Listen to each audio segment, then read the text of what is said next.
Brentford are currently exceeding all expectations that were placed on them at the start of the season, and I think the biggest reason for this is Igor Thiago, who just won November Player of the Month and currently has 11 goals in 15 Premier League games. But how did he come to this point in his career? At a young age, he started off in the Brazilian second division, where he starred for side Cruzeiro. However, in 43 total appearances, he only got 4 goals, so he didn't really impress.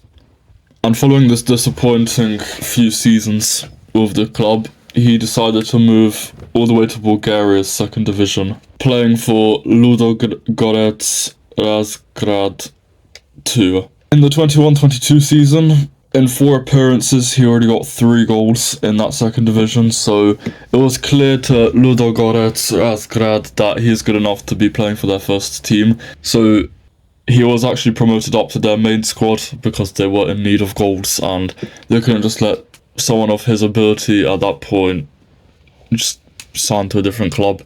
However, in that 21-22 season, he only managed to get 2 appearances and 1 goal in the actual Bulgarian first division.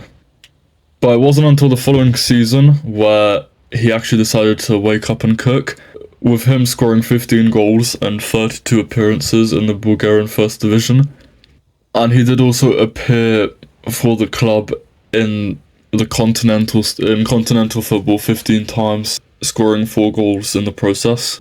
And in the Bulgarian Cup, he also played in 5 games, scoring only 1 goal. However, he did play a part in helping them win their 3rd overall National Cup.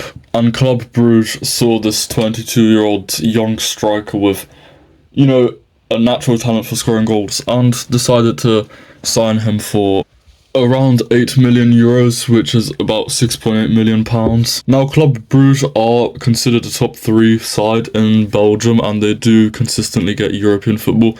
So I do believe that this was a great move for his career. In the 23-24 season, he featured in 55 games and got 29 goals. And 18 of these goals came in the Belgian Pro League alone, where he actually got those 18 goals and 3 assists in 34 Belgian Pro League games. And then a further 4 goals in 5 appearances in the National Cup, and then 7 goals in 16 continental appearances. And this is the last time that Club Brugge actually won the Belgian Pro League.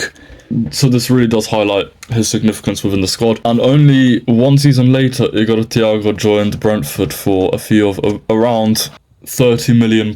So from about 6.8 million pounds to £30 million in the space of only 12 months. However, his first season at the club can be regarded as a flop because he only featured in 8 Premier League games, and actually 8 games in total, and he got 0 goals, marking a very disappointing season for him. Mainly, his season was mainly plagued by injuries, though, to be fair to him. Of course, Mboemo and Vissa were there to carry, so there was no problem. However, coming into the 25-26 season, Mboemo already left to United, Johan Vissa has gone to Newcastle, and now it was up to Igor Thiago. And under a new manager as well, it wasn't looking too good for Brentford. But even if you take a look at his stats over the last 365 days, they don't seem wildly impressive, so some could be confused as to what has brought on this incredible form, because that top category, that top third, those are all attacking statistics. However, his highest is the 62nd percentile for non-penalty goals.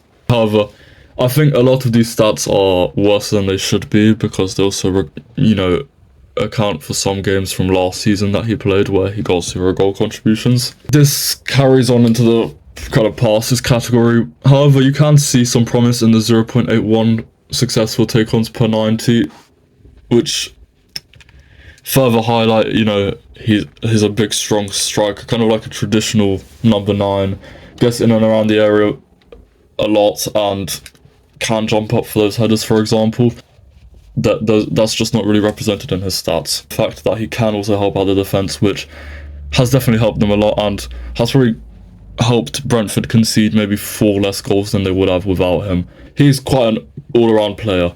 But do you think that this immaculate form is just going to plateau now, or do you think that he's still going to be on the rise?